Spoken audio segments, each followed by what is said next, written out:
मेरे बहुत ही प्रिय और बेहद सम्मानित साथियों, हृदय की असीम गहराइयों से अभिनंदन, बहुत बहुत हार्दिक स्वागत। साथियों, बात दिन को बेहतर बनाने वाली करेंगे। बात करेंगे 12 नवंबर की, और हिंदी तिथि की यदि हम बात करें तो मार्गशीर्ष माह की आज कृष्ण पक्ष की चतुर्थी तिथि है। इसको संकष्टी चतुर्थी खासतौर पर दक्षिण भारत में और महाराष्ट्र में बहुत श्रद्धा के साथ में मनाया जाता है। साथ ही आज पंडित मदन मोहन मालवीय जी की पुण्य स्मृति भी है, जिन्होंने बनारस हिंदू विश्वविद्यालय की स्थापना की। भारत रत्न उनको कुछ वर्ष पहले ही प्रदान किया गया है, तो उनको भी हमारे श्रद्धा सुमन हम अर्पित करते हैं। दो महत्वपूर्ण बातें कर लेते हैं कि यदि आपको कोई मांगलिक कार्य करना है, शुभ कार्य करना है, कोई महत्वपूर्ण कार्य करना है, तो वो आपको किस समय करना चाहिए। सर्वश्रेष्ठ समय रहेगा अभिजीत मुहूर्त का सुबह 11:43 से लेकर के 12:26 के बीच में आप इसकी शुरुआत कर सकते हैं। साथ ही राहु काल जो है सुबह 9:23 से 10:44, इसको आपको टालना चाहिए किसी भी शुभ कार्य के लिए। साथ ही दोपहर के 1:09 से लेकर के 1:53 अर्थात 53 मिनट जो है, इसको भी आपको एक अशुभ समय, एक कंटक काल के रूप में, इसमें किसी प्रकार के शुभ कार्य को आप न करें तो ज्यादा बेहतर रहेगा। साथियों, कई बार होता क्या है कि जब सारे रास्ते व्यक्ति के बंद हो जाते हैं, उसको ऐसा लगता है कि बस अब मरना ही मेरी नियति है। सुसाइडल उसको टेंडेंसी आ जाती है, अकेलापन जीवन में महसूस होता है, कोई भी राह उसको नजर नहीं आती है। तब वो गहरे अवसाद में, गहरे तनाव में चला जाता है। कई बार गलत डिसीजन भी वो ले लेता है। परंतु एक छोटी सी कहानी मुझे यहां पर याद आती है, जो कि ऐसे ही पल में आपकी जो एनर्जी है, वो कहते हैं ना कि जो दीपक है वो एक बार बुझने से पहले पूरी ताकत के साथ में जलता है।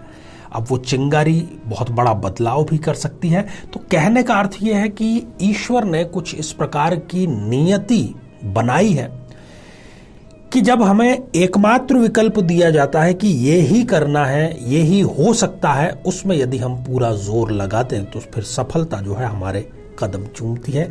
बहुत छोटी सी परंतु बहुत ही प्रेरणादायक ये कहानी है।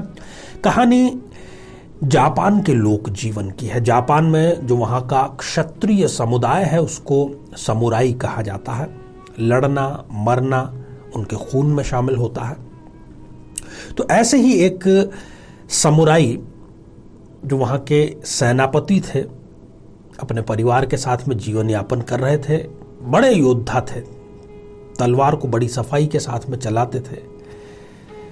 उनके घर के नौकर को उन समुराई की पत्नी से प्रेम हो जाता है। दोनों आपस में प्रेम में पड़ जाते हैं। और जापान में एक लोक जीवन में इस प्रकार की अब परंपरा कह लीजिए या कुछ भी, यदि किसी की पत्नी प्रेम में पड़ जाती है या कोई व्यक्ति किसी पत्नी की, किसी और की पत्नी के प्रेम में पड़ जाता है, तो वहाँ ये नियम था कि वो दोनों पुरुष अब आपस में द्वंद्व युद्ध करेंगे, और जो उस द्वंद्व युद्ध में विजय श्री प्राप्त करेगा और दूसरे को मृत्यु स्वतः ही, क्योंकि वो द्वंद्व युद्ध इसी प्रकार का था, तो जो जीवित बचेगा वो ही उस स्त्री का वर्ण करेगा और कोई भी रास्ता नहीं था। तो समुराई को जब ये पता चला कि उसका नौकर उसकी अपनी पत्नी के साथ में प्रेम में है, तो उसने नौकर को ललकारा कि भाई कल सुबह तुम द्वंद्व युद्ध के लिए आ जाना, और तुम्हारा जो मृत्यु काल है वो निकट आ गया है, ये तो सुनिश्चित है, क्योंकि मैं तो बचपन से तलवारबाजी कर रहा हूं और तुमने शायद झाड़ू के अलावा अभी तक कुछ उठाया नहीं है। रात भर द्वंद्व युद्ध की चिंता में वो नौकर, जिसको शायद तलवार भी ठीक से पकड़ना नहीं आती, वो था, पर सुबह होते होते उसके दिमाग में एक सकारात्मक बात आई। उसने देखा कि मरना तो है ही, मरना सुनिश्चित है, परंतु अब अपनी पूरी इंद्रियों, पूरी ताकत के साथ में लड़ना जरूर है, चाहे लड़ना ना आए तो भी। तो फिर उसकी एक एक इंद्री, उसके रक्त का एक एक बूंद उस युद्ध के लिए प्रवृत्त हो जाता है। और सुबह वो नियत समय पर तलवार लेकर के युद्ध के लिए वो पहुंच जाता है, द्वंद्व युद्ध के लिए। उसके जो तेवर थे, उसके जो हाव भाव थे, उसके जो एक्सप्रेशंस थे, उसको देख करके तो एक बार जो वो समुराई, जो सेनापति था, वो भी दंग रह गया। और फिर क्या था, फिर द्वंद्व युद्ध शुरू हुआ और इसका आश्चर्यजनक परिणाम सामने आया, क्योंकि वो तो मरने के लिए आया था, इसलिए उसने अपनी पूरी ताकत झोंक दी।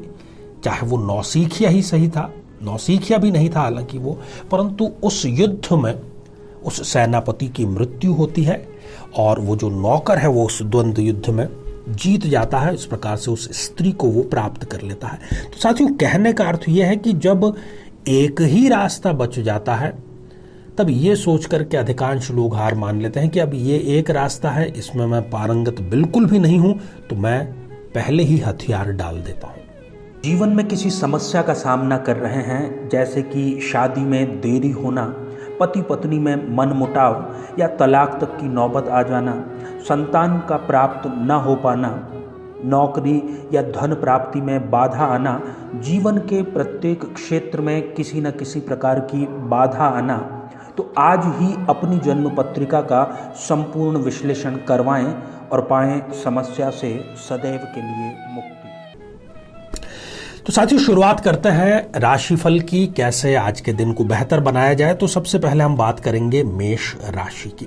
साथियों, मेष राशि के आज जो दिन की शुरुआत है, प्रातःकाल की शुरुआत है, वो एक शुभ समाचार से होगी, और ऐसा शुभ समाचार जिसको कि आपको लंबे समय से जिसकी प्रतीक्षा थी और जिसको हम कहते हैं कि दिन बन गया, वो वाली बात यहाँ पर साबित होगी। घर में मरम्मत का कार्य आपके हो सकता है, किसी प्रकार के फर्नीचर या नई खरीदी आप घर के लिए कर सकते हैं। जो मेरे भाई और बहन उच्च शिक्षा में कार्यरत हैं, हायर एजुकेशन में, उनको भी अच्छी खबर आज के दिन अवश्य ही मिलेगी। वृषभ राशि, नियमों का हवाला देकर के यदि कोई आपकी सरकारी कार्य जो अटका हुआ है, सरकारी फाइल अटकी हो, उसमें आज फिर से किसी नए नियम का, किसी बदलाव का हवाला देकर के वो कार्य आपका रुक सकता है। इस प्रकार का ये जो बदलाव है ये आपके लिए झुंझलाहट पैदा करेगा। जो बहनें वर्किंग है, वर्किंग वूमन की हम यहाँ पर बात कर रहे हैं, उनको आज अपने कार्यस्थल पर किसी प्रकार की खुशखबरी अवश्य मिलेगी। तो ढेर सारी आपको शुभकामनाएं। साथियों, मिथुन राशि के जो जातक हैं उनके लिए आज का जो सफलता सूत्र है वो यही है कि आप अपनी जो अप्रोच है वो प्रोफेशनल जरूर रखें। कहीं ना कहीं प्रोफेशनलिज्म में आपकी कमी है, इसी वजह से जो कार्य जिसके बारे में आप लंबे समय से दिमाग में लिए बैठे हैं वो हो नहीं पा रहा है। कहीं ना कहीं प्रयासों में बढ़ोतरी, प्रोफेशनल अप्रोच में बढ़ोतरी करने का आपको आवश्यकता जरूर है और वो आपको करना भी चाहिए। आज कहीं ना कहीं से एक्स्ट्रा इनकम भी आपको जरूर होगी। कर्क राशि के जो जातक हैं इनको अपने बच्चों, अपने संतान की तरफ से किसी प्रकार के शुभ समाचार आज अवश्य मिलेंगे। लंबे समय से जो कार्य जिसमें बाधा आ रही थी वो कार्य आज आपका संपन्न जरूर होगा। किसी भी कार्य में संकोच या शर्माहट आज आपके लिए घातक साबित हो सकती है। तो साथियों, कमेंट भी क्योंकि हमारे इस कार्यक्रम का हिस्सा है, तो आज का जो पहला कमेंट है ये नेचर लव सुयश इस आईडी से आया है और आपने लिखा है, क्यों मालूम नहीं पर आंखों में आंसू आ गए आप जो बोल रहे हैं उसे सुन करके। देखिए सुयश जी, हम पूरे दिल से कार्यक्रम बनाते हैं, पूरी रिसर्च के साथ में बनाते हैं। तो अगर इस प्रकार की कोई इमोशनल एक्ट आपके साथ में हुआ है तो इसमें कोई दो राय नहीं है। अपने इमोशंस आपको काबू में रखने चाहिए। ढेर सारी आपको शुभकामनाएं। साथियों, आगे बढ़ते हैं राशिफल में और बात करते हैं सिंह राशि की। तो आज का जो दिन है ये नई शुरुआत करने का दिन है। कुछ नया शुरू करने का यदि आपके दिमाग में था तो आज से बेहतर समय आपको आगे मैं नहीं समझता कि निकट भविष्य में कोई मिलने वाला है। प्रतियोगी परीक्षा की जो तैयारी विद्यार्थी कर रहे हैं उनको शुभ समाचार आज अवश्य मिलेगा। और कहने का अर्थ सीधा सा यही है कि आज का जो दिन है यदि उसको सेलिब्रेशन का दिन कहें तो बिल्कुल भी गलत नहीं होगा। साथियों, कन्या राशि के जो जातक हैं उनको अपनी वैल्यूज से अपनी नैतिक मूल्यों से किसी न किसी प्रकार का समझौता करने की स्थिति आज कहीं न कहीं उत्पन्न हो सकती है। बदलाव की स्थिति उत्पन्न हो सकती है, परंतु ये जो बदलाव है ये आपके लिए 100% सकारात्मक प्रभाव लेकर के आएगा और आज आपको डॉक्टरी सलाह की भी आवश्यकता पड़ सकती है। तुला राशि के जो जातक हैं वो प्रक्रिया में ही उलझ जाएंगे, परिणति तक पहुंच नहीं पाएंगे। खासतौर पर सरकारी कार्यों में इनके किसी न किसी प्रकार की जो बाधा है वो अवश्य ही आएगी और आप तब निराश हो सकते हैं कि हर प्रकार से योग्य होते हुए क्यों आपकी अनदेखी की जा रही है और क्यों किसी और को आपके स्थान पर आगे बढ़ाया जा रहा है। किसी भी प्रकार की शर्त न लगाएं। कई लोगों को शर्त लगाने की बड़ी बुरी आदत होती है कि चलो ये ऐसा होने वाला है, तो किसी प्रकार की शर्त से, सट्टे से, शेयर ट्रेडिंग से आज आपको दूर रहना चाहिए।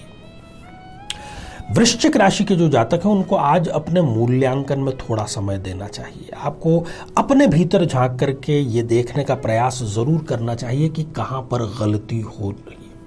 आपके कार्यस्थल पर आज आपको सम्मानित किया जा सकता है, आप वहां पर आज चर्चा का विषय रहेंगे और नई राहें आपके लिए खुलेगी, नई जिम्मेदारी आपको कार्यस्थल पर आज जरूर मिलेगी।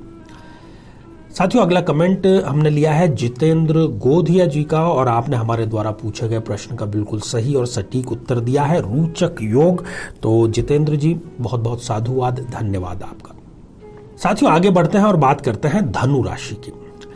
तो धनु राशि के जो जातक हैं उनको आज सरकारी कार्य करते समय, खासतौर पर मैं उनको कहना चाहता हूं जो सरकारी पद पर हैं, उच्च पद पर हैं, दस्तखत करते समय बहुत ही सावधानी से सब पक्षों पर सोच विचार करके ही करें, क्योंकि आज का कोई प्रकरण आपको आगे चल करके किसी बड़ी परेशानी में डाल सकता है। जिस समस्या से आप अभी चल रहे हैं, आज आपको आशा थी कि उस समस्या से निजात प्राप्त होगी, बिल्कुल नहीं हो पाएगी। यदि दिन सकारात्मक है तो प्रेमी जोड़ों के लिए आज सबसे सकारात्मक रहेगा, तो उनको ढेर सारी शुभकामनाएं। मकर राशि, काम आपका आधा होकर के रह जाएगा, पूरा नहीं हो पाएगा आज, परंतु आधा हो गया ये भी बहुत बड़ी बात है, क्योंकि जो अधिकांश समय है आज का वो व्यर्थ के कार्यों में आपका व्यतीत हो जाएगा। खासतौर पर जो बहनें हैं, गृहिणियां हैं, हाउसवाइफ हैं, उनकी आज तनावपूर्ण स्थिति और शरीर के किसी हिस्से में लगातार दर्द बने रहने की स्थिति भी उत्पन्न होगी। कुंभ राशि के जो जातक हैं उनके लिए समय बड़ा अनुकूल है। कुछ यदि आप रिस्क, कुछ ऐसा जिसमें जोखिम पूर्ण है वो आप आज करें तो रिस्क 0 हो जाएगा। समय आपके लिए पूरी तरीके से अनुकूल है।